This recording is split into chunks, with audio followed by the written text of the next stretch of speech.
A fazer o bom combate. E fora Bolsonaro. Fora. Não tem vaga Fazer para o bom Bolsonaro combate. social. Né, ter uma postura sempre crítica e reflexiva em relação a tudo. É isso que eu sempre digo.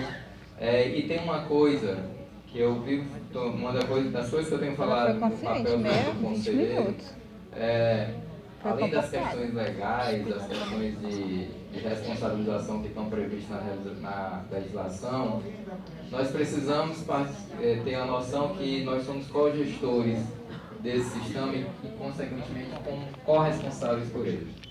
Então, não é simplesmente dizer sim, senhor, né? Mas também, inclusive, elogiar quando for necessário, mas estar sempre vigilante, né, nesse processo de implementação e da discussão da política de saúde. Esse é o desafio que está posto aos conselhos. A gente não conseguiu, na verdade, para essa devolutiva e para essa plenária, apresentar a vocês o relatório dos diagnósticos dos conselhos, até porque a gente não concluiu os 184 municípios. Isso vai ficar para o ano de 2020.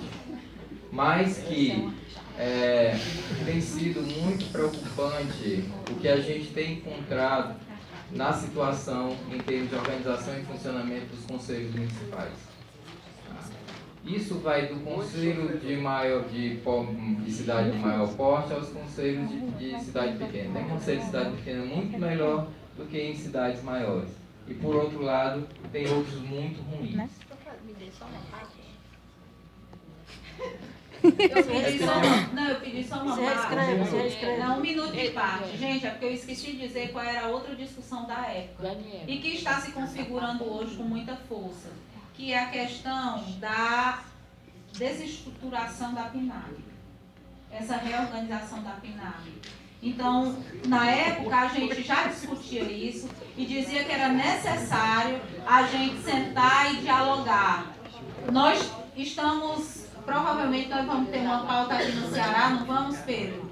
Pernambuco já está com a audiência pública acontecendo. O Ceará não vai se furtar e não vai fugir à luta. Nós temos que discutir, dentro dessa reestruturação, todos os prejuízos que a população não sabe. Todos os prejuízos, inclusive com as novas formas de repasse de recurso, que alcançam a Política Nacional da Atenção Básica. Quais são as classes que mais vão sofrer? De que forma o usuário vai ser atingido? Eu acho que é fundamental que a gente faça essa discussão. Já tinha conversado com o Pedro e já me coloco à disposição, desde já, como controle social. Vou provocar a nossa comissão de saúde da OAB para que nós estejamos juntos nessa audiência pública, porque é importante. Porque a pauta da saúde ela não pode jamais sair das rodas de debate. Jamais. Obrigado, Ela demorou só uns 20 minutos. Mas só para fechar, essa história do diagnóstico são fundamentais, inclusive, para essa discussão em relação aos modelos de financiamento. Decisões que estão sendo feitas só por gestores e que está modificando os rumos da política de saúde em todos os níveis desse país. Da política nacional, estadual, à política municipal. E aí uma delas é o novo modelo de financiamento da atenção primária, que foi o que o professor Fernando falou pela manhã, né, do repasse de acordo com o cadastro. Porque isso é uma alteração drástica que tem se feito e que tem um impacto direto nos programas, que não é programa, na estratégia de saúde da família, né, que é o modelo estruturante de atenção primária que é adotado pela maioria dos municípios e dos estados brasileiros. Mas aí são discussões que a gente precisa, inclusive, aprofundar o debate, como a Luciana colocou. A gente vai ter uma pauta, porque a coisa tem acontecido de uma forma muito rápida, né, e sendo implementada de forma mais acelerada ainda. Vai ter uma pauta agora no Conselho Estadual para a gente discutir no pleno, inclusive quais ser os rumos que o Conselho vai se posicionar em relação a esse novo modelo de financiamento. O Conselho Nacional teve reunião essa semana, né, na Câmara Técnica da Atenção Primária, lá do Conselho Nacional, e que inclusive deve estar saindo algum documento orientador em relação a essa discussão do modelo de financiamento da atenção primária. Mas A gente vai fazer agora a eleição do novo coordenador de plenária nacional, mas é importante deixar claro algumas coisas, porque durante o decorrer desse dia teve algumas situações em relação à participação das pessoas nessa plenária. Tá?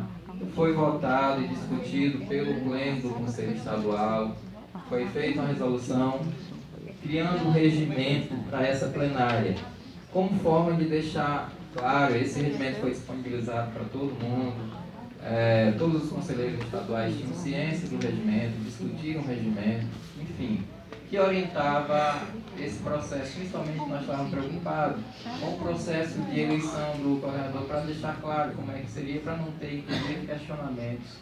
Até respondeu o Ministério Público, eu respondi em relação à 8ª Conferência Estadual de Saúde, mas eu respondi porque foi descumprido o regimento que foi aprovado. Então, isso é uma coisa que eu fui taxativo. Não se altera nada deste regimento que foi aprovado.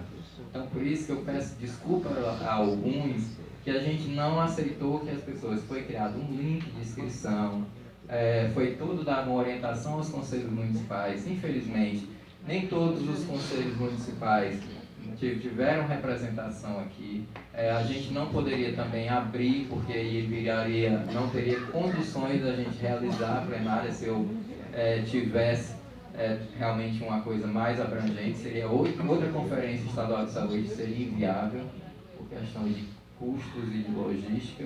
Então, por isso que a gente colocou, inclusive, no regimento, mas abriu a possibilidade dos 184 municípios participarem. Mas, infelizmente, nem todos mandaram as suas representações. Então, teve um link específico para os conselhos municipais, eles tinham que eleger os seus representantes lá no Conselho Municipal em reunião e enviar, junto com o link de inscrição, a ata de eleição desses 4 representantes, respeitando a paridade. A mesma coisa foi para os conselheiros estaduais. Foi aberta a possibilidade, o regimento prevê isso, para todos os conselheiros estaduais participarem. O CESAL tem 80 conselheiros entre titulares e suplentes. Quem é conselheiro estadual aqui, levante a mão. Só para eu ter uma noção, não vou contar não, certo? Então, dos 80, vocês estão vendo que os conselheiros estaduais estão aqui, certo? E aí a gente abriu, como houve vaga, nem todos se inscreveram dentro do período, a gente abriu um outro link de inscrição para ouvinte, para participação, quem quisesse só para vir participar das atividades. Tá? E aí eu fiz esse esclarecimento para deixar claro que só vota e tem direito de ser candidato, votar e ser votado quem está com um crachazinho. Tá? Inclusive, conselheiros estaduais que não se inscreveram não pode votar nem ser votado. Tá? Então, isso que fique muito claro. A mesma regra que serve para os conselhos municipais serve para os conselhos estaduais. Não foi aberta exceção nenhuma aqui. Para justamente não termos questionamento. E aí, só para deixar claro, como é uma plenária... E para ser votado era até meio-dia, tá? Não, e além disso, para ser candidato, tinha até meio-dia para se inscrever, mas isso a gente não tem problema não, tá? Aqui os candidatos. Se inscrever, entregar a fichazinha de inscrição e foi entregue tranquilo, tá? Feitos esses esclarecimentos, só para a gente... Eu não vou ler o regimento, tá, em relação a isso, ele é curtinho, mas é só para a gente deixar claro uma coisa. Será eleito, né, no artigo 7º do regimento diz que só poderão concorrer à eleição os conselheiros inscritos por meio do link de inscrição disponibilizado no site do CESAL. E aí esse link ele foi disponibilizado nas redes sociais, foi feito o informe, infelizmente nem todo conselheiro tomou ciência. Mas aí é o processo de amadurecimento, inclusive, nessa questão da comunicação e divulgação dessas atividades. Tá? E aí serão eleitos um coordenador, né, na verdade, um titular e mais 3 suplentes. Tá? Serão, na verdade, 4 pessoas eleitas, e aí a gente vai, no processo de votação, cada pessoa vota em um candidato. Antes de eu anunciar quem são os candidatos e abrir para uma exposição de motivos, porque quer ser coordenador, fazer esse alinhamento em relação ao processo eleitoral. Né? Vota em um candidato, o mais votado será o titular e assim por diante. Né? O segundo, terceiro e quarto. Por que eleger 4 pessoas? Porque a gente não colocou no regimento, inclusive foi uma discussão no plano do CESAL, a questão do período de mandato. Então pode ser que pessoas que sejam eleitas agora e estar conselheiro, daqui a uns 3 meses, 6 meses, o mandato é por 2 anos, ou daqui a 1 ano não esteja mais conselheiro. Então, para a gente não ter que repetir o processo para eleger novamente o coordenador de plenário, tem os suplentes. E até na impossibilidade do titular ir participar das reuniões, aí isso é possível, né, Lacena? Nem perguntei. Na impossibilidade do titular, né, não poder ir para as reuniões que foram convocadas, poderá o primeiro suplente. Funciona assim, o conselho ele manda, primeiro ele faz a construção da agenda, né, do ano inteiro, junto com os demais estados. O primeiro convite ele vai tanto para o Conselho Estadual como vai para o e-mail que os coordenadores de plenárias informar. Só que ele vai mandar para o titular. O titular deve imediatamente informar que não vai poder se fazer presente naquela reunião. E aí vai passar para o primeiro suplente. O primeiro suplente não podendo, vai passar para o segundo. Né? Mas é fundamental que o titular também tenha o compromisso de informar. Olha, eu não posso, por quê? Porque nós não podemos sofrer o prejuízo do Estado do Ceará ficar sem representação. Eu era a titular, Joaquim era o suplente. Joaquim foi em reuniões que eu não pude ir, estava lá vendo como é que acontece. Então, assim, é muita coisa acontecendo para a gente não estar lá. E vocês saibam que tudo que aconteceu lá, vocês ficaram sabendo através da ferramenta dos fóruns. Tudo que estava acontecendo a nível nacional, e é isso que a gente não pode, inclusive, conceber em um futuro próximo. As atividades do fórum, elas não podem ficar sendo utilizadas para o fim de coordenação de plenária. Lógico, nada impede que aconteçam juntos, mas é importante que elas caminhem apartado, Pedro, exatamente para fazer as agendas e os alinhamentos necessários. Vai ser uma conversa, vai ser um diálogo futuro, né? Mas precisa ser conversado, inclusive, com o pessoal da gestão estadual. Inclusive com o Conselho Nacional. Na verdade, essa conversa que Lacena colocou é uma discussão que se tem a nível nacional, porque como a plenária ela é aberta para conselheiros estaduais e conselheiros municipais, alguns estados que têm como coordenador nacional de plenária um conselheiro municipal, teve alguns problemas de comunicação com o Conselho Estadual, inclusive na articulação para as atividades. Eu já falei isso, inclusive, de uma forma muito tranquila, para deixar claro que é importante, independente do conselheiro que foi eleito hoje como coordenador nacional de plenária, que essa pessoa ela tem uma articulação muito tranquila com o Conselho Estadual. E aí o Lacena colocou uma proposta que é fundamental. Essa pessoa, a coordenação plenária, ela esteja dentro da estrutura do Conselho Estadual, até para a gente garantir financeiramente o deslocamento, que essa pessoa consiga desenvolver as suas atividades como coordenador nacional de plenária no Estado. Porque o problema é esse. Aí essa é a divergência que a maioria dos estados tem com o Conselho Nacional. Porque a gente não tem garantido nos orçamentos para, por exemplo, pagar diária para um coordenador de plenária do município de Fortaleza ou qualquer município que esteja aqui. Não tem previsão legal dentro do Conselho Estadual. Para isso, inclusive, a gente teria que alterar a lei do Estado. E isso, a maioria dos estados tem muitos problemas para realizar isso. Porque todas as suas atividades, o custeio ficaria a cargo do Conselho Municipal, que é a pessoa que o conselheiro está vinculado. E aí, outro detalhe, só pode estar coordenador de plenária se ele estiver conselheiro. Não, por isso que a gente está elegendo 4 pessoas, porque acabou o mandato dele, automaticamente ele não pode mais estar como coordenador de plenária. Tá? E aí, só uma coisa que vinha para mim, CESAL não tem, o processo é aberto, eu nem deveria falar isso, é democrático e não tem um candidato indicado. Por isso que a gente faz a plenária, para que todos os conselheiros seja conselheiro estadual, seja conselheiro municipal, possa se candidatar no processo de eleição. Que isso fique claro para todo mundo, se teve algum entendimento divergente a isso. Tá? Algum esclarecimento, alguma dúvida, gente? Tranquilo? Podemos dar prosseguimento? Então, estou aqui com o nome dos candidatos. Vamos pactuar 2 minutos. 1 minuto, 2 minutos para exposição de motivos. 2 minutos. Oi, alguém? 2 minutos. 2 minutos, 2 minutos. 1 minuto é pouco tempo. 2 minutos, 2. Ok? Atenção, gente, por favor. Acho que eu vou ali pra frente pra filmar. Não, é importante, porque aí tem gente que fala muito, né, Graciana? Aí pode ter o tempo. Alguém cronometra o tempo? Não precisa isso não.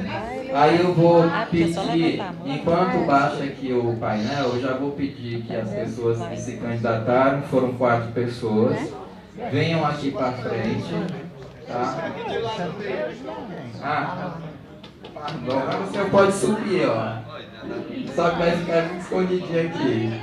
Não, pode deixar. Tira a cadeira. Pode sair, essa cadeira pode sair. Tira essa cadeira aqui, por ele vir pra cá. Já que o Jacinto já se anunciou, deixa eu falar o nome dele.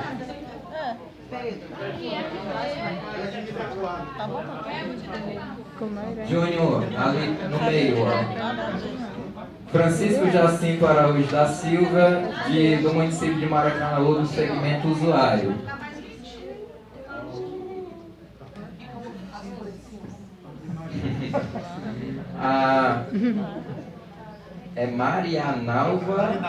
Marinalva de Santana Silva.